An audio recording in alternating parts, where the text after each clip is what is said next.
Cool. You want to take this one? I'm gonna take a nap. You got your coffee. Well, tea, sorry. It's not coffee. You're not There's coffee. no caffeine in my life right now. Yeah, that's impressive. I know you were saying the other day, was it your kids that were saying, like, why aren't you drinking coffee? Yes, they give me the hardest time. They're like, isn't coffee the thing that wakes you up in the morning? Yeah. And I was like, well, Yes. yeah. and they're like, well, then it will give you more energy, right? Yeah. Then why aren't you drinking it? And I'm like, I don't know. Yeah. You know, that's a story for another day. That's for another day. Yeah. What's up, Stefan? What's up, Trevor? We're How's it going? here. We're here. We We're are doing here. it. Doing another one. This is episode 6. Episode 6.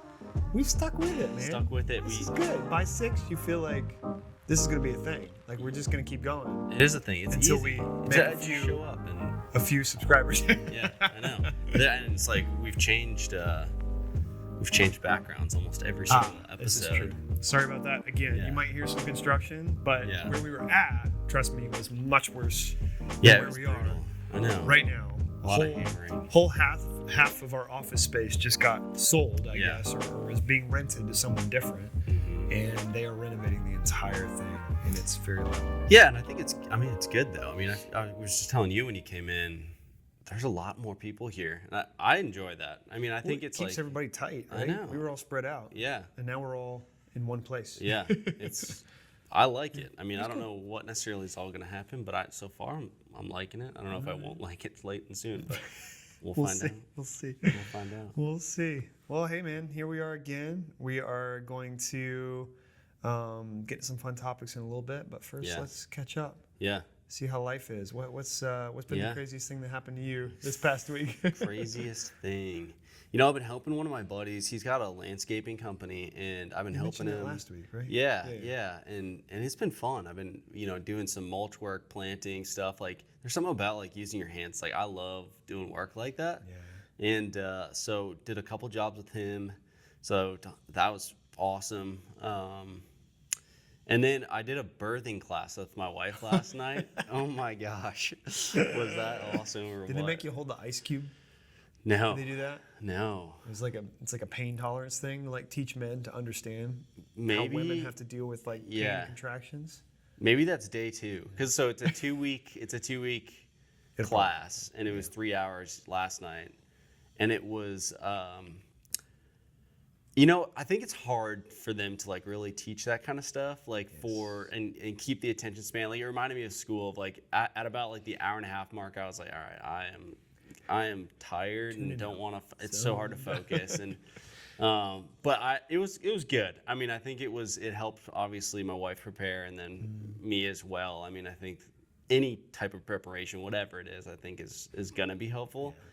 So yeah, I'd say like that was a pretty interesting highlight. Yeah, That's fun. Yeah. That's fun. So what about you? Yeah, my week has been interesting. A lot of just tough conversations with people going through stuff, not necessarily real estate related, just life related. And that was hard, kind of weighed on me a little bit heavy. Even as recent as last night, I had a conversation with a friend that was just like, wow, like this is just tough, man. It's tough to hear what people are going through. I consider myself someone who, tries to be as healthy as I can, but when you're bearing other people's stuff, it's like, you just gotta feel it with them. Like, it's just tough. But I did have a great conversation with a friend. This was this week that I have not seen in, we calculated, like 11 years. And I grew up with this dude. Wow. Like I think we at least met in maybe middle school or either early high school. We were in Battle of the Bands together. Nice. We rocked some Battle of the Bands. We won one and then came in second on another. And he was the guitar player on those Battle of the Bands. So that's awesome. It was so much fun getting to reconnect with him. My wife was actually super jealous because she's friends with them as well. But it was cool just to hear how you've been away from someone for so long. You see the journey and like the trials and things they've gone through, but then you also see on the other side of it just how they're finding like peace and new rhythms. And he just moved to Raleigh, so it's like we get to reconnect, which is really cool. Nice. So yeah, just a lot of, it's like there's been a lot of heavy things, but then a lot of also just like there's something to the other side. You got to work through it. You got to feel it with people, but then also give them hope and help them see what could happen in the future. So yeah, that's good. I mean, I feel like just having those relationships where you can dive deep and be honest with yourself and be the person that someone can be honest to, because I think it's so hard, especially nowadays, social media. It's so easy to just kind of be like, everything's good, everything's fine, you know, and then deep down, deep down, you're just like actually really hurting. And so like, it's hard to find people that are, you know, wanting to listen and going to listen. So I'm glad that you were there for those people. It was good. It was good to be there for them, and just praying for them, believing for good things in their marriages and their lives and stuff like that. But yeah, it was just good to be there. Awesome. Yeah. Good. Cool, man. Stuff. Well, we're going to talk about something I feel like is extremely appropriate to everyone this week. It's a conversation that is probably the tip top of conversations we have on a regular basis with anybody that's thinking about listing or buying right now. And it's this conversation of, I don't know a better term for it. I think I read this in an article, which is why I kind of brought it up to you, which was it's that rate lockedness. Like being rate locked. In other words, not wanting to move forward with the next step or the next purchase because you're thinking about 3 years ago when you had a 2-point-something% interest rate. Or 3%, whatever, 3 point something. You're in a house right now that you've outgrown and you need to get into something new, but you're like, I am rate locked. I cannot let go of this 2% something interest rate because it would just kill me to think of like a 6+% interest rate. That's double, you know? And so I feel like so many people are in that boat right now, and they keep asking me the same questions, like, is there a way around this? Like, how do I deal with this? Or I don't want to think about it until rates change, you know? And I think the reality is that that's not always going to be the best choice for people. You know, we are second best here, second best realtors. We didn't do our formal intro. Second best realtors on the internet. Second best realtors. Realtors. Did I do that right? No, you said it right. I was going to say second best on the internet, but that wouldn't make any sense. We could be the second best at something on the internet. That's true. We're the second best realtors. That's realtors. For sure. There it is. But like the second best heart in us does not want to convince people to do something that's not right for them, right? And it may legitimately not be right for someone to take a 7% interest rate right now. And you know, we wrestle with this with clients. We're actually looking, like, we get an inside scoop on people's finances that we're not going around sharing or like, you know, passing through the grapevine, but we are intimately involved with their ability to afford things, you know, or their ability to, or even what's over their means and stuff like that. And we have to consult them. That's part of what a real estate agent does, is like, we need to know what's going on with your financial picture so we can consult you correctly. And, you know, some agents just don't really care about that. They say, well, you qualified for it so you can afford it, which is not true. Those are not the same things. But we like to look at it from their perspective that says, do you want to pay $4,000 a month in mortgage? No, I can't afford that. Like, I'm good with my $1,600 a month mortgage. Well, then we need to prioritize some things and figure out what's best for you. You know? But then there will also be people who just have to make the move. They got to do it, you know? And how do we get around this massive, like, obstacle that keeps them from even transacting, that keeps them from selling, that keeps them from buying? How do we get around it? And that's what I wanted to talk about today, I think. People need to hear that kind of stuff right now. No, I agree. I mean, I feel like, I'm glad that when you sent me that text last night and you're like, hey, let's talk about this, I was like, yeah, this is good. Because it was funny, because I've had 2 conversations probably in the last 2 weeks or so just about that exact thing. Like, someone was like, yeah, you know, I had my interest rate was, you know, 3% when I bought my home.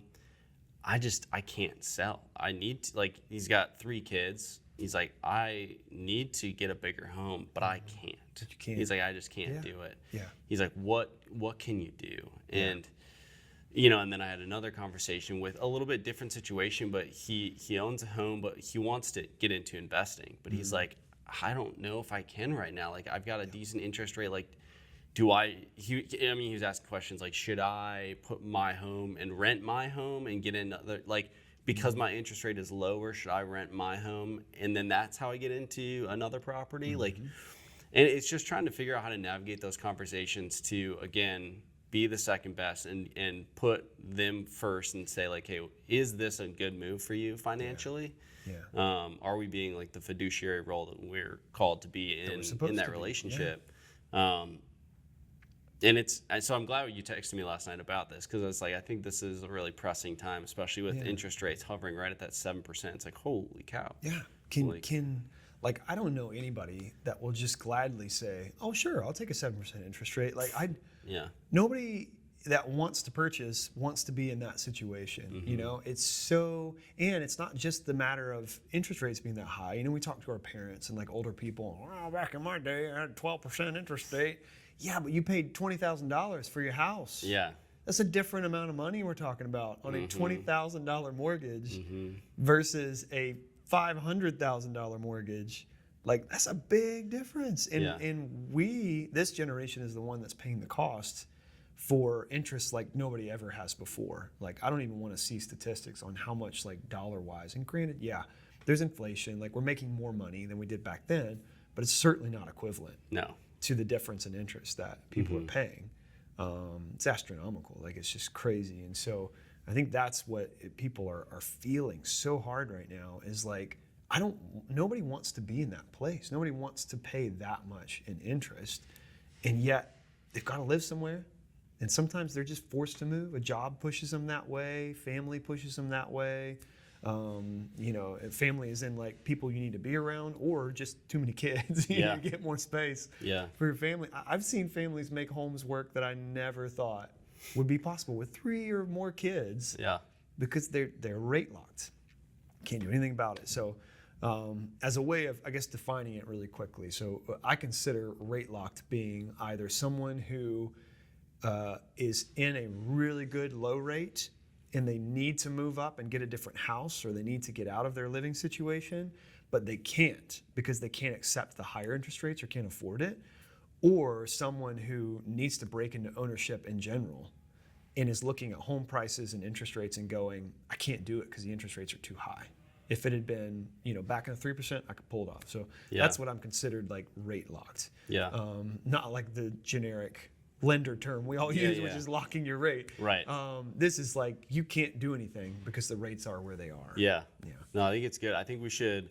So let's dive into both of those separately. So let's do the first one of, you're locked in on a low interest rate. But you need to get a different home. Like, you just need to. What would you tell that person? What are some ways that they can move around that obstacle, or is there even a way?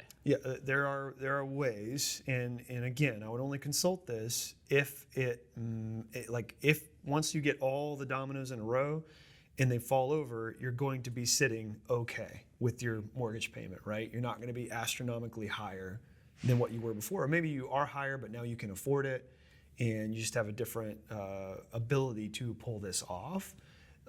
If you're not in that situation, you're in the same situation you were when you bought, and you're contemplating adding $2,000 to your mortgage, then the answer is don't do it. Don't do it. That's not safe. Wait for rates to come down, and they will over time. I mean, we've seen that. Like, historically, they're going to go ebb and flow, up and down. Even within the last couple of months, we saw single point differences down in the 5s and now back up above the 7s. In like the span of a month and a half. So if that big of a swing can happen in a month and a half, imagine what happens after 3 years. They're going to swing. So what we're telling people is, like, maybe not right now, but let's wait and see how it plays out in the future.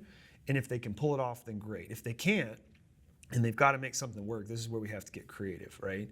And I actually want to use the story you were saying about the friend that said, can I rent this out with my low interest rate, an investor friend, and then potentially live in something else and keep expanding that investment portfolio, keep it growing. That's actually not just an investor trick. I think every homeowner needs to be thinking that way.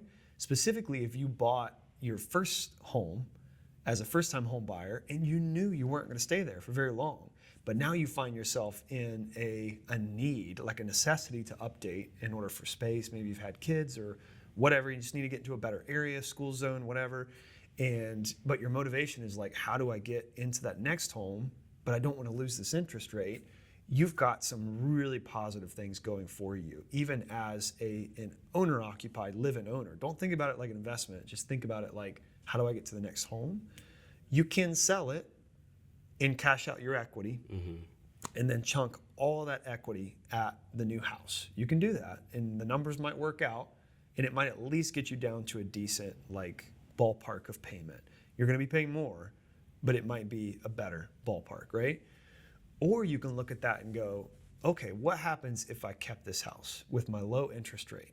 Let's say I'm paying $1,200 in a mortgage, but this same house will rent for $2,000 a month now. Yeah. Because I've been sitting on this house for 3 years. The equity's gone up, rent values have gone up. I can make a lot of money on top of what I'm paying in a mortgage payment, keep that low interest rate, and then buy the new house. And then maybe, it totally depends on affordability. Maybe you're taking some of the equity from that house.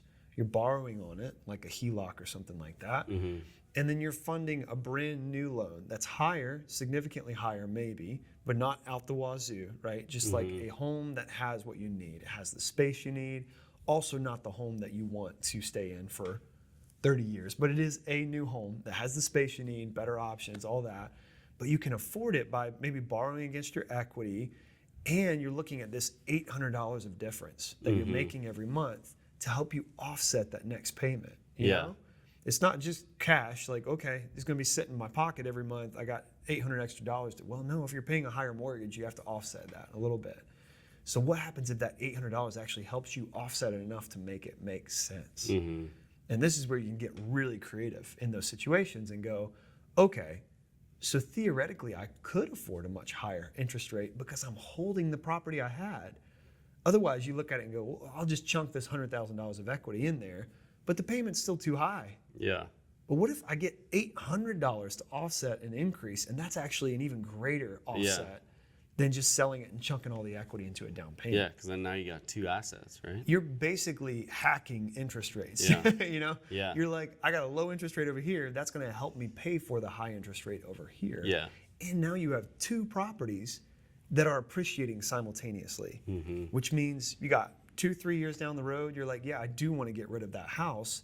You've just held on to it for an extra 50 grand of equity. Yeah. So you just cashed out 50 grand after just holding both houses and having someone else pay for the mortgage for 3 years. Yeah. Like, you know, people don't think about this stuff because they're just thinking, oh, interest rates, it's like the boogeyman that we don't want to deal with. And yet the reality is there are some situations that can totally work. Now, if you paid $150,000 for this house, and then you're wanting to go and buy a $500,000 home, that's probably not going to work. No, right. That's not enough to offset the difference. Yeah. But if you're smart and you say, hey, I can hang on to this $150,000 home I bought that maybe is worth $250,000 now or something like that. I could take some of the equity, I can rent it for way more, make some money on top, and then you go and buy, let's say, a $300,000 home or a $350,000 home. It's not the one you want to stay in forever. You're just hacking it for what you need for the future, for your family, for your job, whatever it is. And you're just taking what's doable, but not what you want to stay in forever, and you're multiplying your assets and creating a ton of equity that can play out over the next 5 years to make you hundreds of thousands of dollars.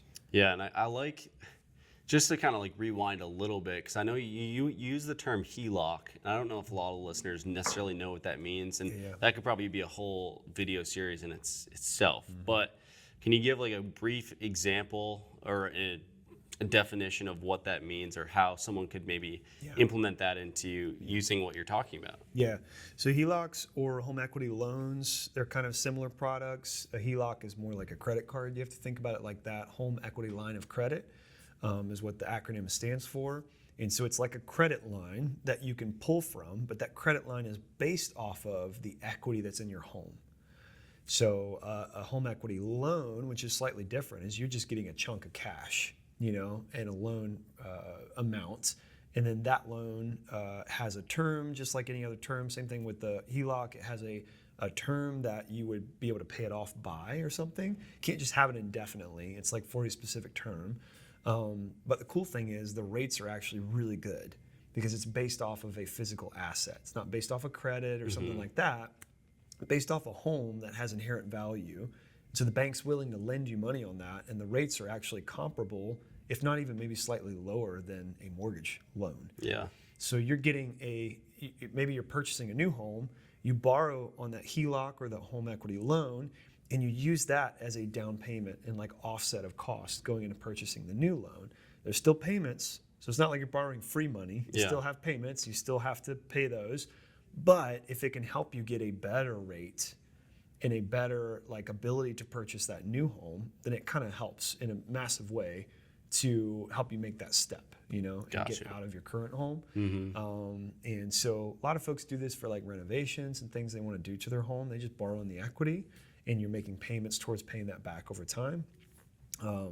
But it's significantly lower than like taking a personal loan, significantly lower than taking like putting things on credit cards, stuff like that. That's all going to harm your purchasability. A HELOC is based on a physical asset, so it really only helps your purchasability by borrowing on it.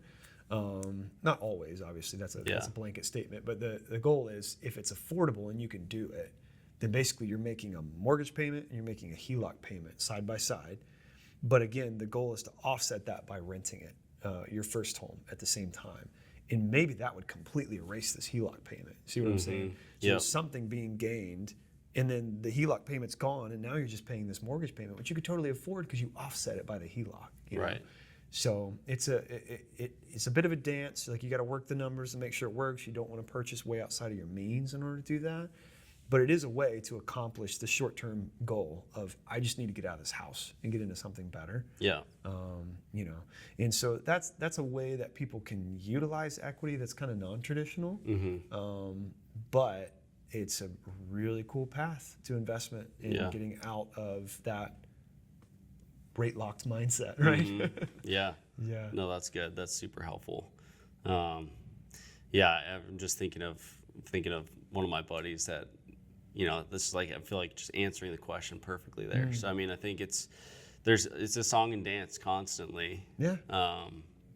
But you work the numbers. Yeah. You want to be safe, obviously, in everything you do. And so you don't just want to estimate, I can rent it for here. It's like, no, you need to talk to a property manager. Like you need to get hard figures, like real expectations, because you don't want to jump into the ball of wax and realize like, oh man, I'm stuck now. Like this is not good. Yeah. You kind of want to figure out all the worst case scenarios and then work backward from there. But I've helped people do it, and it's a cool process. A lot of people even use this just to invest. Like they just want to get into investment. They don't want to leave their first home, but maybe they've got, $150,000, $200,000 locked up in their first home. And they're like, well, I don't have any cash to purchase an investment, but I really want to get into investments. Are you kidding me? You got $200,000 of cash you can put into investment. Like that's a low way to get into an investment. Or a low cost way, I should say, because your mortgage loan is so much lower than anything else you have to lend from, whether that's personal loans, credit cards, all those kind of things. It's like you can use this effectively to get yourself into an investment situation, and it's going to cost you less than taking an entire mortgage loan on that amount or something like that. So there's some cool ways to play with equity, but you got to shake the numbers. You got to know what you're doing before you get into it, and don't stretch yourself too far, or else it will be pretty painful. Yeah, and it's I feel like it is so common. You hear all the clients I know I've talked to. I'm sure you've talked to many people that will throw out names like HELOC, throw out home equity loan. Like they won't know what they're talking about, but they've seen the giant title on YouTube. Like, I should do that. I'll make a bunch of money.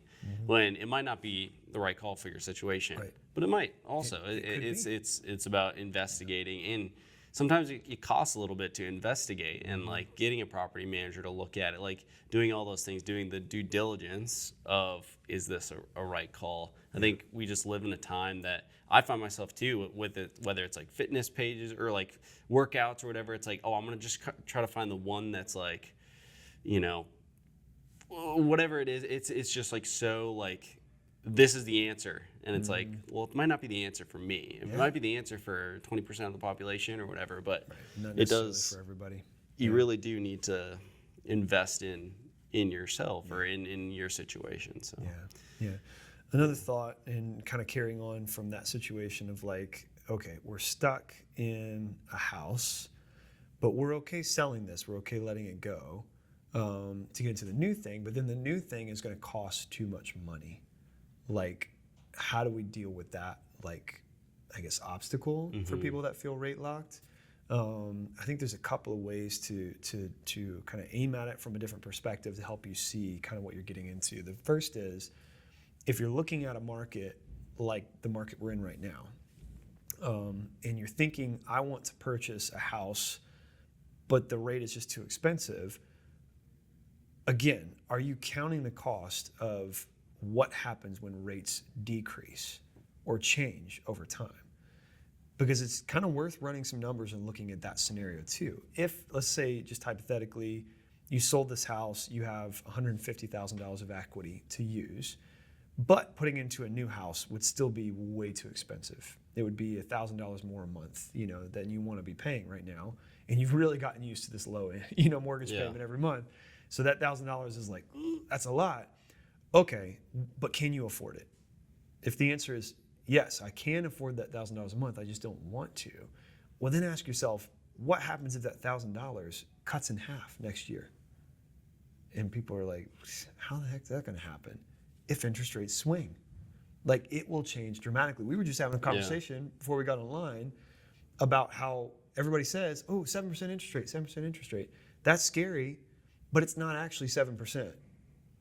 Calculate it out, and you realize loans are amortized, which means you're actually paying less interest over the course of time and more principal over the course of time. So technically, you're lowering your interest as you make payments. And then what happens if those interest rates drop a full percentage, in 1 month? You refinance, and suddenly that's just cut in half. But you paid here for a house, and now everybody else that goes, oh, I want a low interest rate, is going to pay here for the house. And they've just lost money. They've lost equity. And so you would be paying less money now. Maybe you paid $1,000 extra for a year, but now you're only paying $500 extra from what you would have, and you just added $50,000 of equity to your pocket. That's a pretty good deal. It's like, really, when you think about it. Yeah. It's like, okay, I'm paying more, but I'm also expanding my equity by buying in a market that is not actually paying the highest prices for homes. Yeah. You wait for that opportunity to come down, and now you have to pay those high prices, and you lose equity because you're the sucker that's paying the person that bought when they should have. Yeah. You're the one paying them for their equity, Yeah. And I'll kind of like play devil's advocate here. So on top of that, then I hear the client responds with, well, what happens if home prices go down? Then like that logic doesn't make any sense. Yes. So like someone says that to you, what's your response? Yeah, automatically my response is some markets, the prices will go down. But there is absolutely no indicator that the Raleigh, like Wake County market is going to go down. Yeah. Because the trajectory has always been up. We're looking at one of the slowest years we've had in a long time, and yet list prices are up 5% year over year, and sales prices are up like 3% total year over year. It's like, why are we still going up when rates are so stinking high? Yeah. And when nobody's buying houses, inventory's piling up, why are prices still going up? Yeah. And the reality is because this market is so strong. It's just so strong. It doesn't let up. I mean, the trajectory of the Raleigh market for decades has been upward. Yeah. Upward and rightward. If you do that on a graph, it's still going up. Even when the 2008 crisis hit and everybody's like falling into default and all this kind of stuff, it's like, where'd our market? And just keep on going, doesn't slow down. It's because there's so much growth in this market. And so I guess my answer to them was can you count on the market? Like, can you count on the market you're investing in? Because everyone's an investor if they buy a home. Can you count on it to improve with time? A lot of places around the U.S., I would say maybe not. There are some places seeing some significant rewinds right now. But in the long term, we're talking about long-term investments here. Raleigh is a really good horse to bet on. Yeah. Wake County in general is a really good horse to bet on. It's always been going up. So, I mean, I think that the caution is, well, if you're trying to sell in 1 year, maybe that's not a good call. You know, if that's your investment strategy, don't play that game. But if you're talking about, yeah, I can hang out for 5 years, that's a great investment strategy. It will go up significantly Yeah. in 5 years. Yeah. And to me, that's, I mean, I've got my personal money invested in this market. It's like, I believe in it, and I've seen it go up time and time again. And so I know I sound like I'm just a forecaster, and that's not necessarily always correct, but Right. the reality is I'm basing this off a ton of historical data that says this market is rock solid, and Yeah. it's going to keep going up. Yeah, I think I can't remember the article it was, but I feel like I read somewhere the other day about how Raleigh's going to be comparable to the population density of Chicago, and I can't remember the time year, like the timeline of when they said that, but it's like, I don't research the population densities or anything like that. These people that do that though do. Like they focus on like why people are moving certain areas. Yeah. They don't care about the housing market in that area, but they're going to tell you why are people moving there. And when there's more people, there's more demand for houses, price is going to go up. There's something about our market that is underdeveloped, right? It's in a good way, not in a bad way. Not that it needs development, but that there's so much more development to be had. And you look at a lot of the other markets around the US that are kind of getting tapped out. And what's happening is they're all moving here. Yeah. They're all like, well, I can get a house that's cheaper in Raleigh, a lot of times by hundreds of thousands of dollars for people. So come there, invest in that market, and then watch it ride up. And it's just happening over and over and over. Every day in Raleigh, it's happening. People are flocking here because they see the trajectory. And so, yeah, people that are fearful, or they've heard kind of the rumor mill of like, oh, prices are going to crash and we're going to go to another 2008 crisis. It's like, there's no basis for that. Like, other than just fear mongering, like just people wanting to be afraid of stuff. There's no real basis for that.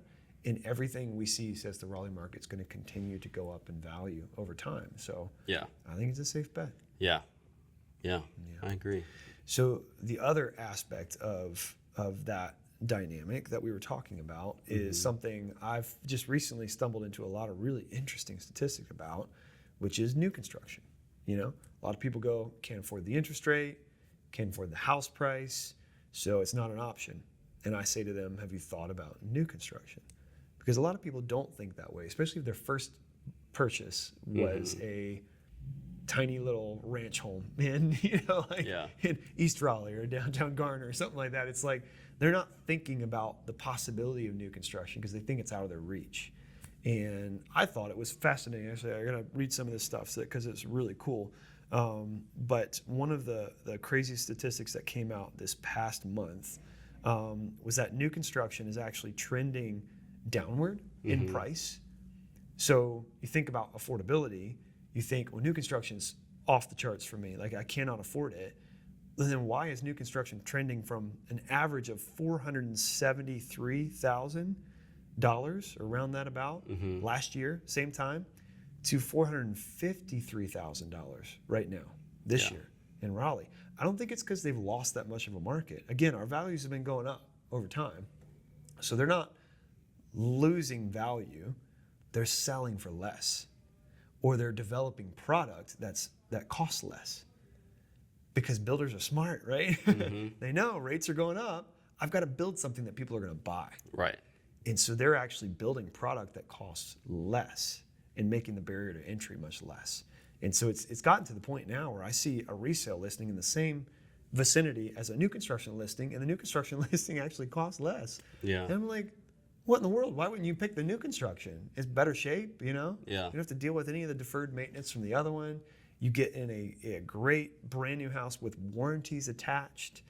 And when you resell in the future, you're selling as a much newer home. So the values, it holds better. You know, it's like selling a new car. It's like the faster you sell it, the more money you're going to make back. The longer you hold on to it, the less money. We know all about cars. But it's one of those things where you begin to realize, like, this is actually a really good time to invest in something that's trending downwards just for the sake of purchasers, you know? Another really cool thing, which I shared with you yesterday, is that new construction is actually adding significantly to their concession amounts. So I think the statistic was, I'm trying to find it in my notes here. I might have deleted it by accident. It was roughly. I've got it right here. You got it. You got it. Tell me what it was. 'Cause Statistic, I here it can't find is. The builder incentives went up from the last month, $7,385 to $9,820 on average. So That's a massive Yeah. change. $2,500 basically on average. yeah, Across our entire Wake County area. Average increase of $2,500 a month, which means that probably means there's significantly more than that being added. It's just averaging the two together, because some may not be offering at all, others may not be offering way more, but still on average increasing $2,500 a month.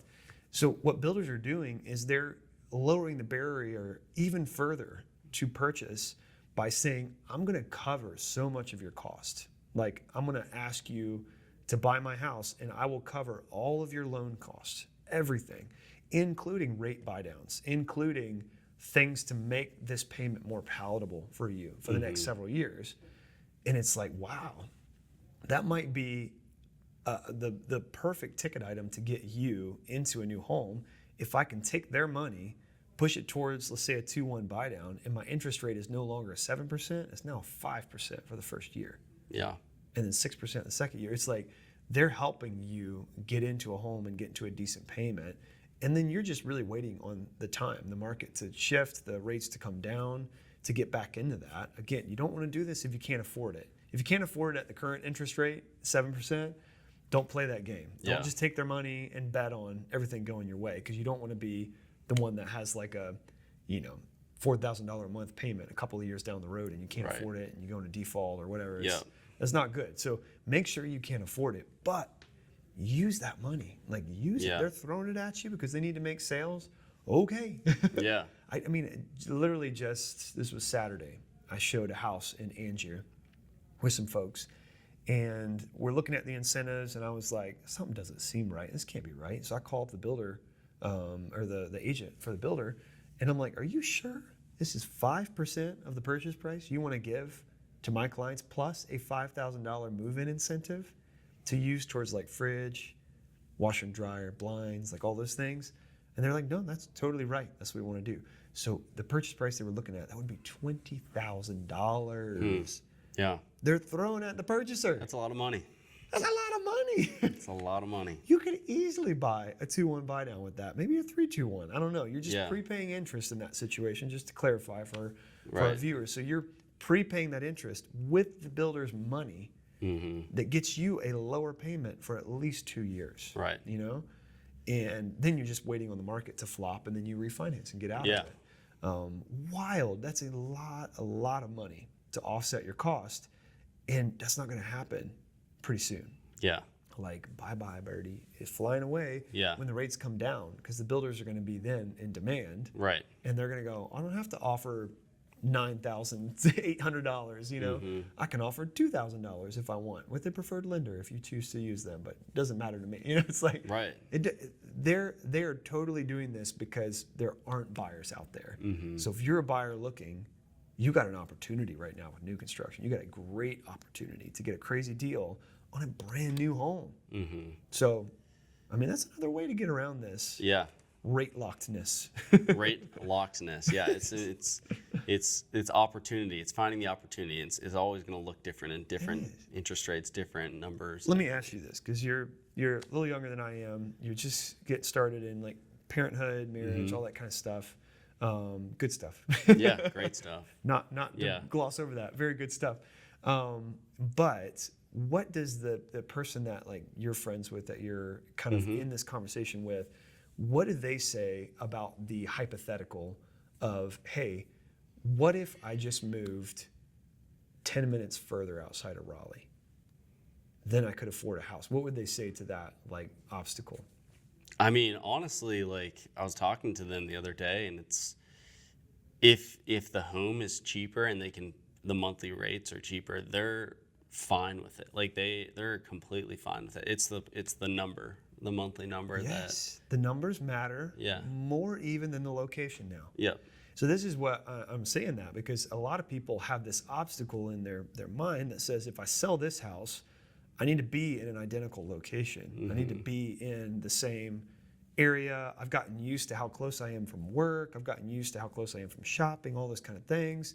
Well, you don't have to feel isolated anymore when you move outside of Raleigh. No. Because you've got these suburbs that are blowing up with growth, you know? The Fuquay Varinas, the Youngsvilles, the Wendell Zebulon area out east, down even further south, Angier, like some of these areas that you've got every park you need possible for your family, every grocery store, Targets, like, you know, shopping centers, all this kind of stuff.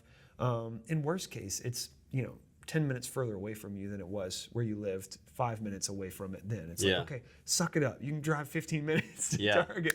It's like, that's what people have a hard time doing because they've gotten so fixed in their lifestyle and where it is that they can't fathom that they can have 1,000 more square feet in a house if they just move 10 minutes further south or further east or further north or west or whatever. It's like there's so much more value to just extending your commute a little bit. Yeah.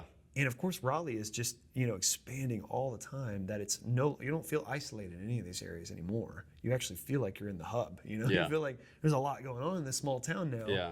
But that's another obstacle that I feel like people keep bumping into is that they keep running into the same hurdle of, I can't get past this this distance or like where I need to go or you know, all this. And I'm saying, like, maybe that's the obstacle you need to put aside for now, because maybe you need that 1,000 square feet extra, or you need that bigger yard or whatever that thing is. Yeah. You've got it if you just get out a little further outside of Raleigh. Yeah. Then you're not paying the same prices. It's going to offset your costs significantly. So yet another hurdle that I feel like people they're rate locked because they think they need to be in the same exact place. But the reality is that rate will affect them a whole lot less if they move further out of Raleigh. So just another thought too. Yeah, and a good thought. Yeah. Well, I know we're close on time here, We're but tight on time. We're very tight on time. let's run through quick appreciating, investing, yeah, we'll do it quick. depreciating, real quick. We're gonna get kicked out. We're if gonna not. get kicked out in 2 minutes. Okay. All right. So mine. Just rip through the list. I'm gonna rip them if Yep. I can find my notes. Here, you go first. Appreciating just birth class coming through. I love the birth class. That was actually super fun. Just a weird thing that I'm not used to. So I'm excited, appreciating the, just obviously my wife and a baby coming. Investing in marathon prep still. So it was a half marathon. Now it's a full marathon. So investing in that. Depreciating. I am depreciating. Last time I think I said negative self-talk or negative talk. I'm going to keep that. I think that's still just something I find myself still doing a lot. So just trying to get rid of this criticism. That's a good one. Keep focusing on that. I love that. All right. My appreciating mystery novels. I don't know why. Fall, Halloween maybe. It's got me digging into mystery novels. And I've never been a mystery novel guy, but I'm very much appreciating it. Depreciating, talked about this a little bit earlier, but I'm depreciating these marriages that feel isolated, you know? I'm trying to find ways to connect to people, to have them be transparent, to just talk about their struggles instead of just hiding them and pretending like it's not an issue, because that's the kind of stuff that gets people into hot water and divorces and all those kind of things. And so if you're isolated, don't do it. Find help, right? Yep. And the last thing, investing, business planning. It's business planning time of the year. Yep. And I'm super excited to like motivate myself towards next year. Yeah. So just spending some time like figuring out, how do I want to go about my business next year? How do I want to serve people, be a better educator, be a better real estate agent, like all those kind of things. So that's I love it. my spiel this week. Yeah. I love it. Well, we kind of ripped through those because we're getting kicked out of our room. Yeah, it's okay. Thank you guys for listening. Yeah, thanks for listening, guys. We'll get back to you next week with another good one. And as always, thanks for watching Second Best Realtors. Second Best Realtors. Thanks. Bye, y'all.